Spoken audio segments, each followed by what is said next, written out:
Welcome to the WealthGenius Podcast, brought to you by the Expand Wealth Real Estate Fund. Expand your wealth by investing in apartment buildings. Go to expandwealthfund.com to book your info session. The WealthGenius Podcast, strategies for multifamily real estate investing, mindset, community, success. The WealthGenius Podcast with your host, the Godfather of Real Estate, Alfonso Cuadra, who has expansive experience in business and massive success as a real estate investor. The WealthGenius Podcast. Let's dive into today's episode. Are we rolling?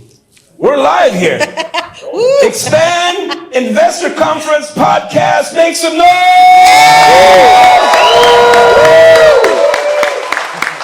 This is the first time we do our podcast in front of a live audience. Isn't it exciting, Patrick? It's exciting, except for my mic doesn't work.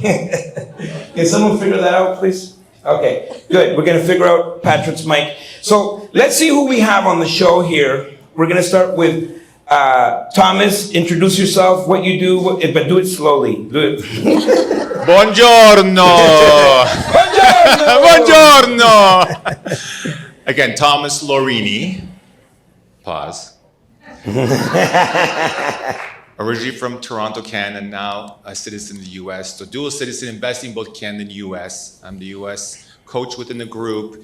And I've been in real estate for over 15 years. I give a snippet of my experience, started from the engineering world and transitioned full-time into real estate. I do mainly value-add apartment investing at this point, investing with a lot of Canadian partners. And, just sharing the message about diversifying for Canadians, helping them understand you can do this. Investing in the U.S. is not that difficult. Just got to learn and take action. All right. Thank you. Woo! Big round of applause for Thomas. And allow me to introduce you. You guys know already Helene. Make some noise for Helene.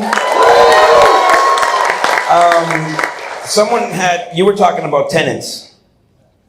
We don't have that problem, because we have Helene overseeing portfolio of roughly about 200 million, 1,000 doors. Give her a big round of applause.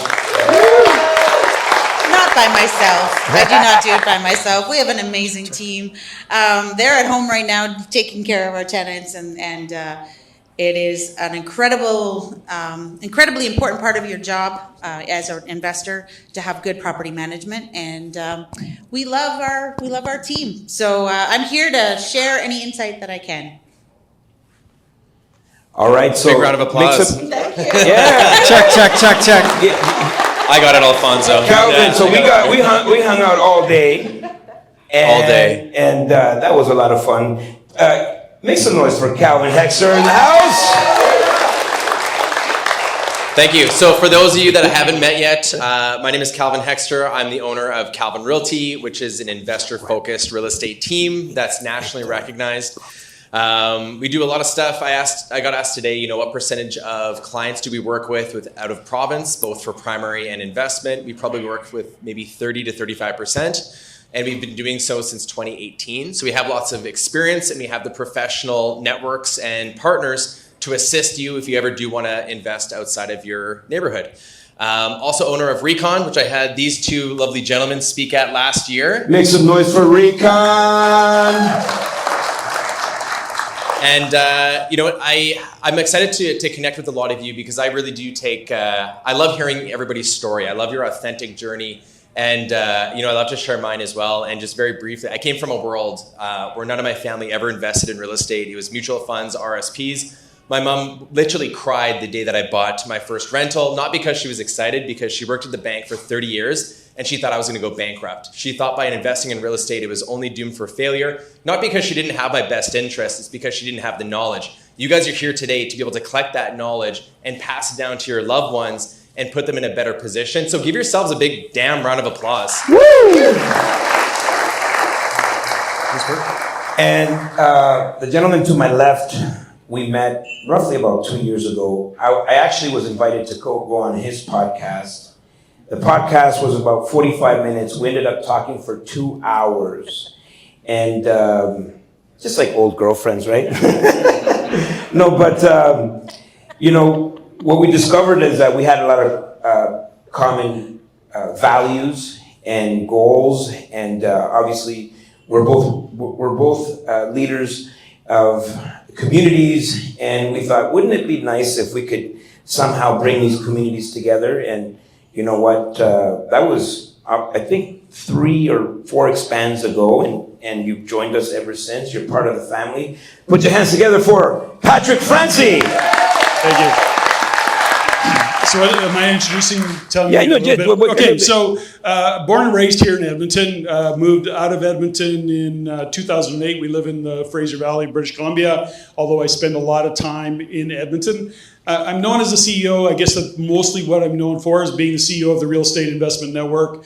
I am a multiple business owner. One of the businesses I own right here in Edmonton is called ProSkate. Been here 40 years. We kind of cater to the competitive hockey and figure skating world. That's the retail business that I've had, and that store's had many locations over the years, including into the US. While I was doing that, I discovered that, you know, investing in real estate is a way to also kind of grow sustainable wealth aside from my business. So I started investing in real estate 25 years ago.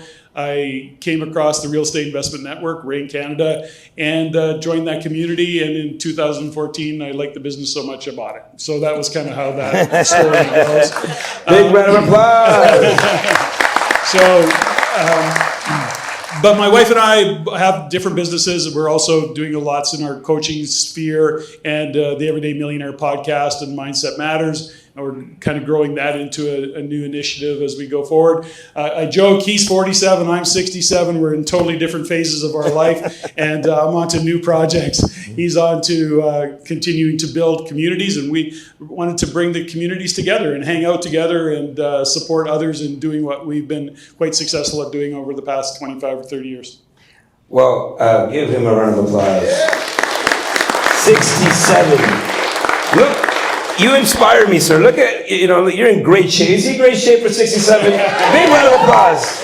My mom's 97, so I got good genetics. That's good, that's good. Well, you know, everybody knows me as the Godfather of Real Estate. What does it mean? It means that I've been doing this for a very long time. Going on 30 years in business. I should be the grandfather of real estate, but really, this is the grandfather of real estate right here. It never gets old. It never gets old. All right, so welcome to the podcast. Welcome to the podcast, our first live, in-person, live audience right here. Make some noise, expand. And, you know, the mic is ready. Majid is ready with the mic for anybody that has questions. We're going to get things started, but all you got to do is raise your hand if you got a question regarding property management, U.S. investing, the Edmonton market, what's going on with the economics of Canada? Where are we going? Actually, that's where I want to start. Like, what is going on? Like, what's going on? How are you guys pivoting, changing your business, or are you? You're going to be, you're leading me with that question. Yeah. Well, you know, it depends on how you want to look at it. So tomorrow, I think, or Sunday, I'm talking about the economic fundamentals that drive real estate. Our job as investors is to look into the future where real estate's going. So we have to look at the economic conditions. So one of the first considerations is what's happening locally in a regional market.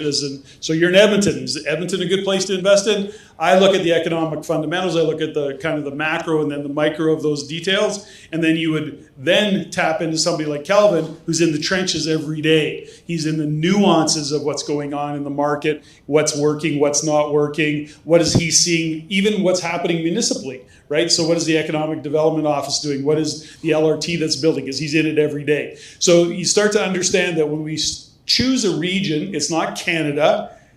We always see Canadian headlines. Right now, what are the Canadian headlines saying? Too many listings, nobody's buying, the market's going to hell in a handbasket. Well, I guess at a macro, you could say that, but then there is very regional components that we have to pay attention to, and that's when we break it down into regionality. So when I look at what's happening economically, we're into the cycle where opportunities exist. Lots of opportunities, lots of motivated vendors. This is where you get to make great deals with no pressure. You can take your time, do your diligence. These are ideal times. It takes courage. because the emotion of it says, holy cow, the world's coming to an end. When we're into a boom cycle, everybody's a genius. So that's what I got to say about now. These are great opportunities. You get to be cautious, but you get to be methodical and really find great deals. I don't know if that's helpful. Yeah. Go. I think we got a question. Okay, we'll go to the question and then we'll come back. Yeah. Okay. So with Prime Minister, newly elected Prime Minister Carney, saying that government kind of wants to get. We're getting political. With He's like, give me that. How do you think that will affect real estate investors now and let's say 2 years from now? Well, I think the first thing you have to ask yourself is, what is the probability that the government's going to build 500,000 homes in a year? It's not going to happen, number one. Number two, what type of housing are they building? And the type of housing that they're building is really got nothing to do with what we're investing in and what we're doing. So the probability is pretty bar none that is not going to happen that they can pull it off. But if you listen to what they're saying, it's housing units. They're not talking about building homes. You see the subtle difference in that? And so it's not going to be in our way as investors. You have some insight on that? No comment. Well, one thing I'd like to bring it back to the first question, the pivoting, right? And how we are adjusting. You here have to adjust to, maybe more of an influx of people, and we don't know how long it's going to last. How hot? How can this be sustainable? So what are your comments to that? I would break it down into three components of how we've had to evolve. And I think like any industry with AI and everything, you're forced to evolve more than ever right now, or you're going to be left behind and you'll be the blockbuster very, very quickly. And so a couple different ways that we've had to evolve is we've had a lot of pressure from out of province buyers, both primary and investment over the course of the last 2-3 years. And we've been doing it for years and years. So we've created an easier highway to get connected with professional partners. So we almost make it easier to invest here than it would be in your own backyard, through the accessibility of trades, answers, just networks, all that kind of thing. So we've been able to really improve our processes that way, which I'm really proud about. So I love hearing it from an investor. Well, it's like, wow, you almost look for the Staples button. That was easy. That's what we look for. I would say another component is we have to lean into the available options to Edmontonians right now. For those of you that have been following infill, we have the most amount of permits we've ever received, I think in 2024. It increased by 50% because the city of Edmonton is really creating a new landscape for densification. They're allowing developers and builders to be really creative and densify these lots. If you guys were on the bus tour today, you've seen, we had comments, I can't believe you could squeeze a 9 unit on that lot. I know, me too. We see more density, right? And so when it comes to us, it's making sure that we're up to date with all the rules, the opportunities for our investors, and we're always that couple steps ahead, right? So when we hear about any changes with MI Select, if we have any pending deals, we're going to our buyers right away, letting them know what kind of challenges we foresee, but also make sure that we're able to navigate our new investors in the right space as well. Because again, we're the ones that see it from a very macro perspective, right? When you're going through it, you see it from your perspective, you see it from your network. We see it from hundreds of people. So our job is to be able to take that information, bring it over to you so you make less mistakes and you can navigate that space a little bit easier. I would say that those two ways are massive, and I can't remember the third, so I'm going to leave it as that. Okay, good. I'll go to Helene because I know that for the first time in a long time, we started to see a trend in vacancy going up, right? We did, especially in the core of the cities. Yeah, we actually experienced for the first time in a very long time vacancy of longer than a month. Normally in Ontario, especially Ottawa and the surrounding areas, we were able to fill a unit immediately. And we did see I have some units that are empty for actually 3 months, which is almost unheard of. And we also do that by choice because we want the quality tenants. Exactly. Rents haven't increased as much in Ontario as they did over the past few years. Like when a tenant leaves, you can raise the rent. We're finding that it's just not quite as much as what it was, which is actually more normal than it has been over the last 2 years. So I think it's just stabilizing. But what we've also noticed is that tenants have come to us and said, the government, I've lost my job. And, really those are just excuses for someone who's lost a job. But you know what? There is so much funding and help available for tenants who have lost their job and are looking for assistance on their rent. Just this past week, I had 5 different agencies provide checks for tenants. And this is like government agencies on different levels that provided checks for tenants that had lost their job, didn't have AEI yet, or didn't have a way of paying. So, whatever the government is, whatever the situation is, there's always ways to find help for tenants who can't take care of their rent. So just get them to look, find out, talk to your municipalities, and you'll be able to get some help for that. Now, without getting political, we're going to go to Thomas.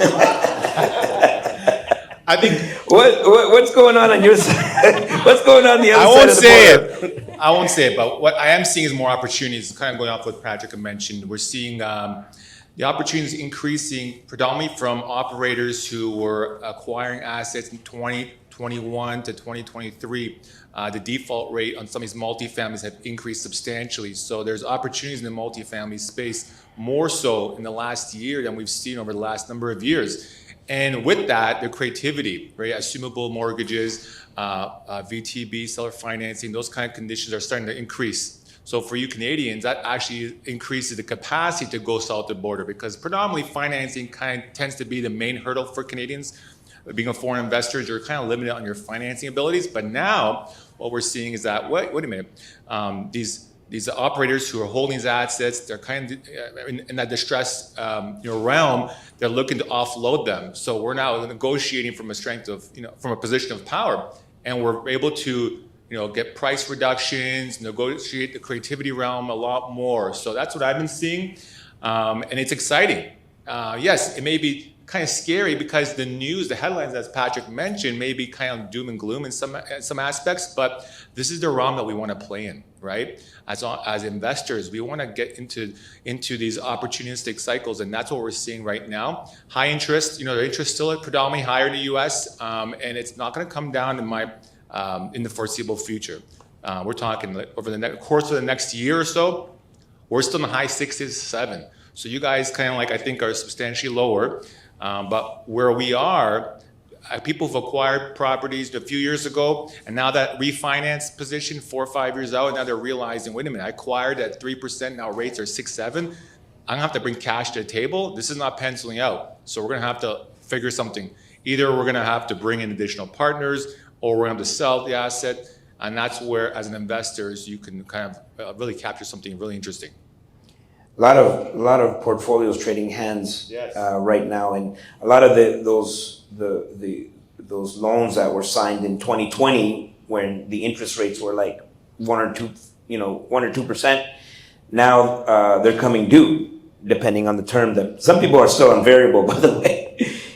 So a lot of people hurting, and we don't want anybody to hurt, but those are opportunities. Yeah, and especially one thing to realize is that in the U.S., I'm talking mainly on the commercial side, because on the residential side, you may or may not know that most people lock in for 30 years. So it hasn't hit the residential side the same way as it is on the the multifamily on the commercial side of things, where we're refinancing 5, 7, or 10 years predominantly. Most operators in that kind of realm. So that's why we're finding the increased opportunities. The single family space, home ownership, the market for the most part has been relatively stable. We've hit all-time highs, for average home price in the U.S. So that thing was relatively solid. But I think, again, as investors, and my main focus is multifamily, that's where we're seeing a substantial increase. There's a question right here. Yeah, just touched on what you said there.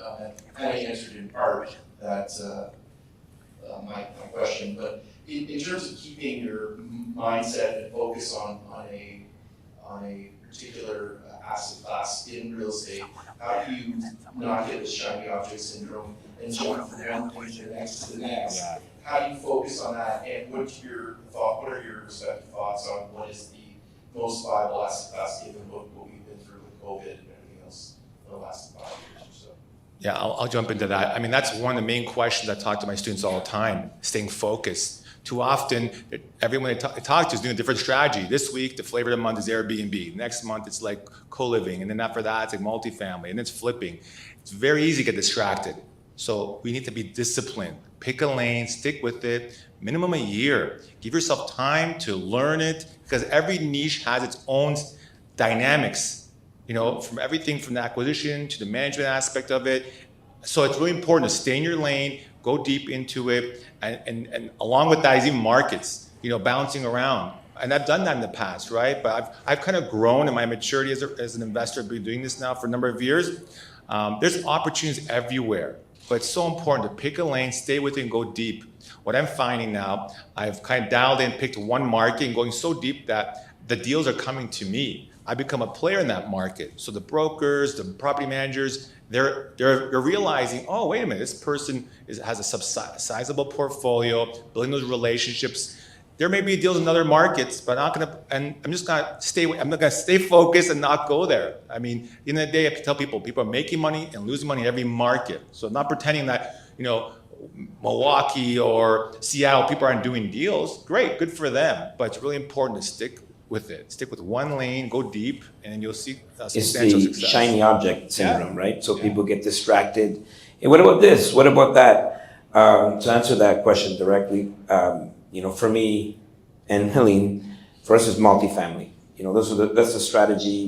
We go deep, and now we're building multifamily. So.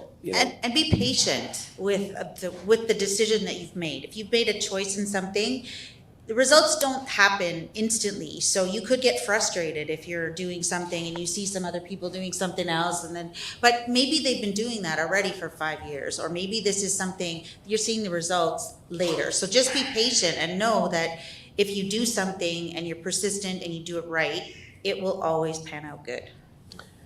Go ahead. I was also going to suggest too, one thing that I've always, that I've seen through all the different markets is, they say location, location, location. So no matter what kind of market, we tend to see that if you have a property in a more superior, desirable location, no matter what kind of market's thrown at it, it tends to survive a little better. And then if you throw cash flow on it, and it is cash flowing, and not just a little bit, but enough that if we do see increased rates in mortgages, increased rates in utilities, or outstanding expenses that you're just not, that you have no idea that are going to be coming up, I find you'll be protected in the different markets. So numerous units under one roof as a minimum, and then I'd be purchasing in a location that tends to be slightly higher desirable, and make your property more desirable than your neighbors. So then if we ever do see, a contraction in the rental market, vacancies go up, you're that landlord that always has a full building.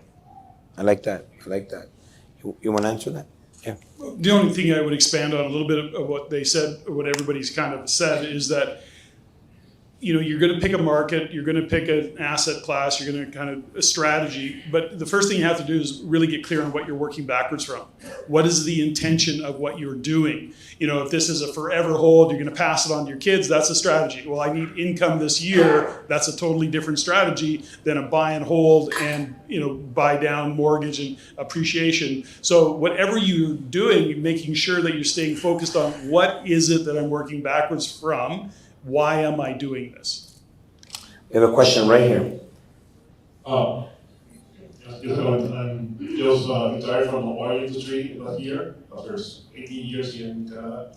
So one thing I noticed, for the first time compared with when I came here to Canada, is that you don't hear about huge projects in the oil and gas. However, I never seen the population growth in Alberta and Edmonton in particular.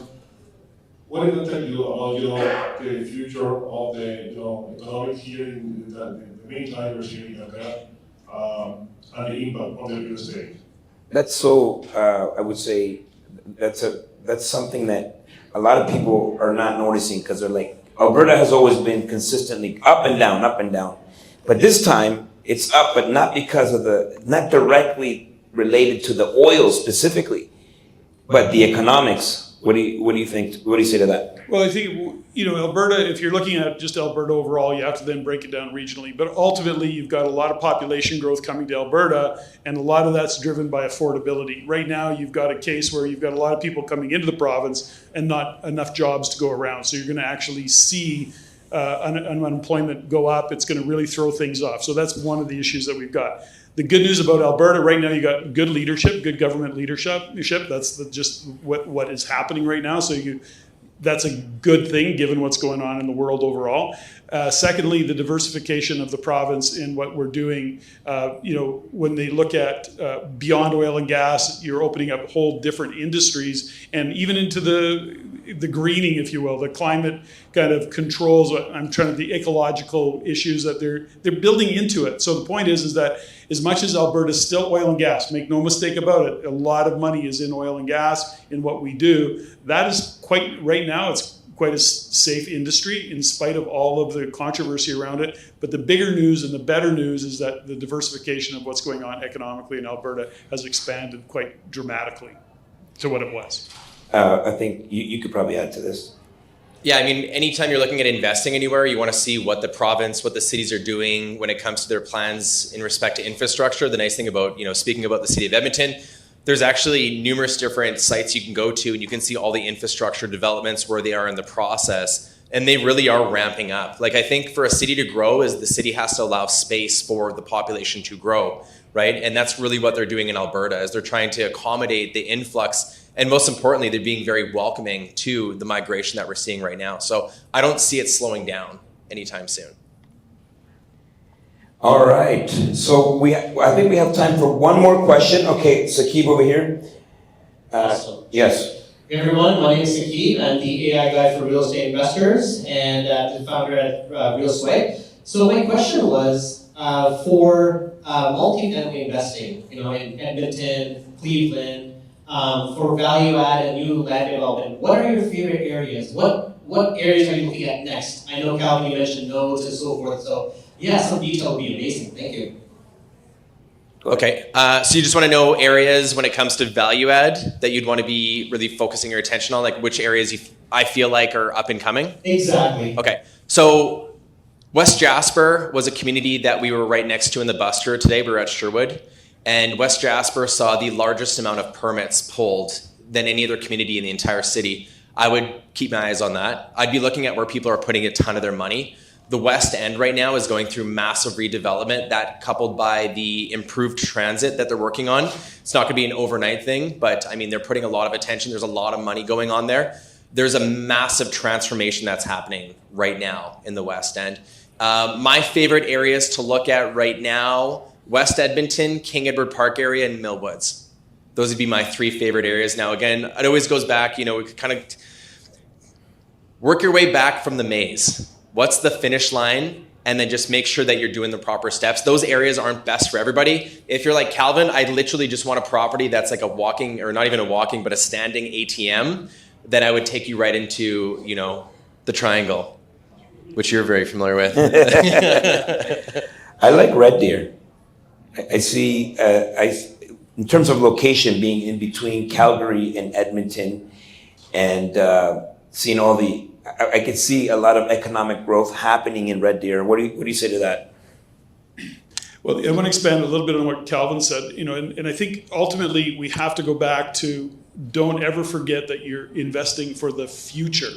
So you must be able to see, so what Calvin's talking about is development and all the things that are happening in the areas that he's mentioning, but he's looking and he's saying, what does the future look like? You are investing today, but you're not investing for today. You're investing for future. You always have to ask yourself that question. So Alfonso brings up the topic of Red Deer, and because last time I was here at the Expo or whatever we did, I looked at Red Deer a little bit closer, and you saw a really high unemployment rate, and then you start to see it come down. It's still high, but it's coming down. Oh, isn't that an interesting trend? So you start to look at what's going on in Red Deer economically, and I'm a big fan of Red Deer, also of Lethbridge, by the way. I mean, I like those markets, and I see a big upside for Red Deer. It's going to be a slow grow, but it's still a great market, and I think you're going to start to see a lot more happening there. Now, the last one was Cleveland. I think he asked you about Cleveland. Yeah, I'm gonna start off by saying, come to Boots on the Ground. That's our Her Holiness Boots on the Ground events. For you to come there and learn. It was too fast. You were too fast. We'll talk about, well, you only gave me 10 minutes. Listen, I'm here all weekend. I'll be talking more about boots on the ground. Already. But the point is, I I love this question because, again, it's so important to understand whichever market you pick, you guys spend time and really learn about the market. Because take, for instance, Cleveland. I mean, you're familiar with, I invest in Cleveland. I've been investing there since 2017.